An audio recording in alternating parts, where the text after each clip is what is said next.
Okay, it's that time of year again. You know what I'm talking about. That little scout elf shows up from the North Pole, and for the next month, he's either your best friend or your arch nemesis. So let's just dive right in. This is your ultimate survival guide for the elf on the shelf. I mean, does this sound familiar? It's that moment, right? That late night, heart-stopping panic when you realize you forgot to move the elf. Trust me, you are not alone. This is basically the collective 11 p.m. scramble that fuels the entire month of December for parents everywhere. So that's the big question, isn't it? How do we keep that wide-eyed wonder for our kids without, completely spiraling into some kind of glitter and hot glue fuel chaos ourselves? Well, that's exactly what we're here to figure out. Think of this as your complete toolkit for a way more stress-free and actually magical December. All right, first things first. Before you can even think about getting creative, you gotta know the rules of the game. And trust me on this, your kids are gonna know them, so you better know them too. So, for anyone who's new to this, here's the basic rundown. This scout elf is basically Santa's eyes and ears in your house. Every single night, they fly back to the North Pole to give Santa a report. Who's been naughty, who's been nice. Then they come back and land in a totally new spot for the kids to find in the morning. It's really just a month-long game of magical hide-and-seek. And that brings us to the most important, the most sacred, the absolute #1 rule of having an elf in your house. You cannot, under any circumstances, touch the elf. Seriously. Touching them drains all their Christmas magic, and that, my friends, is a one-way ticket to a full-blown holiday crisis. But let's be real. Accidents happen, right? The toddler gets a little too curious, maybe the dog gets a little too friendly, or, hey, maybe you just knock it over before you've had your coffee. So what do you do then? Is all the magic just gone? Okay, don't panic. There's an official emergency protocol for this. And what's actually kind of great about it is that it turns a potential disaster into a really sweet family moment.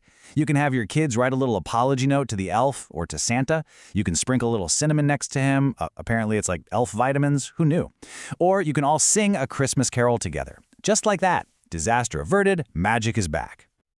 Okay, so we've got the rules down. Now let's get to the fun part, the daily antics. Now, I know this is where the pressure can really start to build, but it doesn't have to. We're going to break it all down into a really simple spectrum.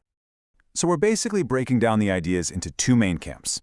On one side, you've got your quick and easy 5-minute fixes, for those crazy weeknights. And on the other side, the elaborately extra. These are the big, show-stopping scenes for when you're feeling a little more ambitious. And let me just say, both are completely valid. I mean, let's be real here. Most nights are probably going to fall into this quick and easy category. And this list just shows you how simple it can be. An elf napping in a tissue box? Genius. Taking a bubble bath in mini marshmallows? So cute. Leading a parade of other toys? That takes, 60 seconds? Seriously, think of these as your nightly sanity savers. And then there's the other end of the spectrum. This is for when you really want to go big. We're talking about the scenes that become those core family memories. Wrapping the entire toilet or the fridge in gift paper. Building a huge fort out of boxes. Yeah, they definitely take more effort. But the payoff in laughs and memories is absolutely huge. But what about those nights when you just need a guaranteed win? An idea that's super low effort but gets a massive reaction from the kids every single time. Well, there is a secret weapon in every parent's elf arsenal. Yep, it's toilet paper. For some reason, I don't know why, but combining a magical elf with some good old-fashioned toilet paper humor is the absolute peak of comedy for most kids. It never, ever fails. And the options here are pretty much endless. Your elf can go sledding down the stairs inside a toilet paper tube. They can wrap the Christmas tree. They can build a little teepee, igloo, or a castle. The takeaway here is simple. When in doubt, just grab a roll of toilet paper. Okay, so all this mischief is a ton of fun, but maybe you're looking for something with a little more heart. A way to focus on the real spirit of the season, instead of just pranks and messes.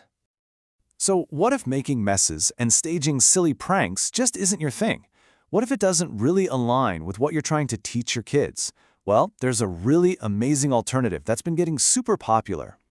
Meet the kindness elf. And this table really shows the difference perfectly. So instead of, say, wrapping the toilet in gift wrap, the kindness elf leaves a little note challenging the kids to go help a sibling with something.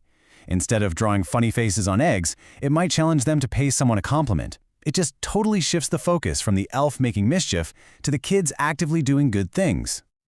Okay, so we've covered the rules, we've gone through a bunch of ideas, and we've talked about the kinder alternative. So let's pull all of that together into one final cheat sheet, your ultimate toolkit for a stress-free December.